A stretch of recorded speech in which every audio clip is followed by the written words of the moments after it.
This presentation discusses anesthetic agents used in perioperative nursing care. These drugs are mainly divided into inhalation anesthetic agents and intravenous anesthetic agents. They are used for induction and maintenance of anesthesia during surgery. Each drug has specific advantages, disadvantages, and nursing implications. Therefore, careful monitoring by the nurse is essential to ensure patient safety. Inhalation anesthetic agents include volatile liquids and gases. The commonly used volatile liquids are halothane, methoxyflurane, enflurane, isoflurane, sevoflurane, and desflurane. Nitrous oxide is the commonly used gas. These agents are administered through vaporizers and inhalation circuits. They are mainly used for induction and maintenance of general anesthesia. Halothane is administered through inhalation using a special vaporizer. It produces rapid and smooth induction and is useful for many types of surgeries. It is non-flammable and has a low incidence of postoperative nausea and vomiting. However, it may cause liver damage and hypertension.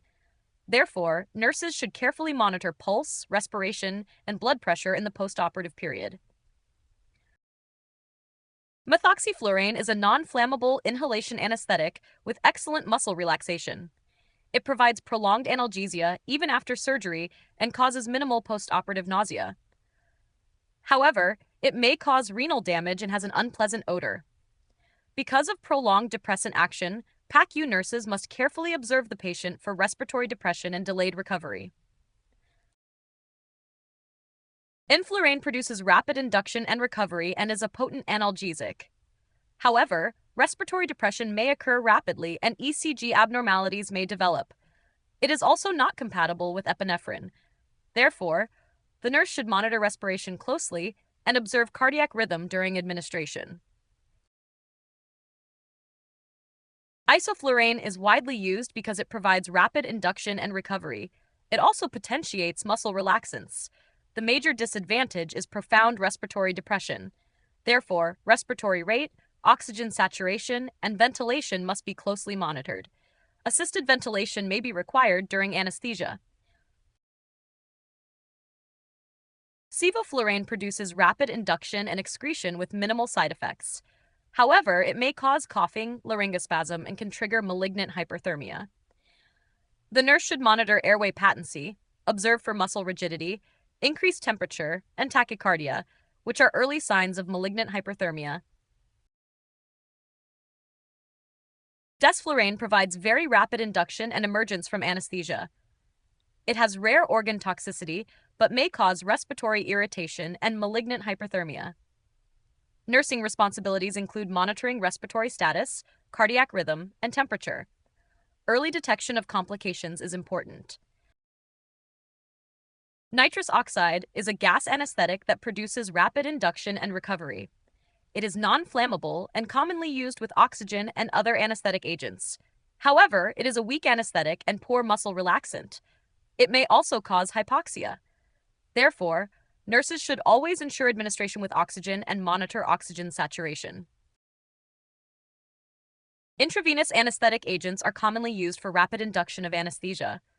These include benzodiazepines, opioids, barbiturates, and non-barbiturate hypnotics. They have rapid onset and short duration of action. Continuous monitoring of airway, breathing, and circulation is essential when these drugs are used. Benzodiazepines such as midazolam, diazepam, and lorazepam are used for sedation and anxiolysis. Midazolam is short-acting and produces amnesia. Diazepam is long-acting and used as a tranquilizer. Lorazepam produces prolonged sedation. The nurse should monitor respiratory depression and level of consciousness. Opioids such as morphine and meperidine are used for analgesia during anesthesia.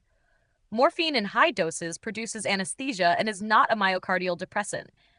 Meperidine has prompt onset and good analgesic effect. The major risk is respiratory depression. Therefore, nurses must monitor respiration, blood pressure, and sedation level. Barbiturates such as thiopentyl sodium and methoxyflurane are used for rapid induction of anesthesia. Thiopentyl produces rapid unconsciousness and has low incidence of postoperative nausea. Methoxyflurane also has rapid onset. Nursing care includes monitoring airway, respiration, and blood pressure during administration. Etomidate and propofol are non-barbiturate hypnotics. Etomidate has minimal cardiovascular and respiratory effects and is useful in frail patients. Propofol produces rapid induction, smooth recovery, and has antiemetic properties. Nurses should monitor blood pressure, respiration, and level of sedation. The nurse plays a critical role during anesthesia. Responsibilities include monitoring airway, breathing, circulation, and level of consciousness. The nurse should observe for complications such as respiratory depression, hypotension, and malignant hyperthermia. Continuous monitoring ensures patient safety during the perioperative period. Please like, share, and subscribe, and leave your questions as comments.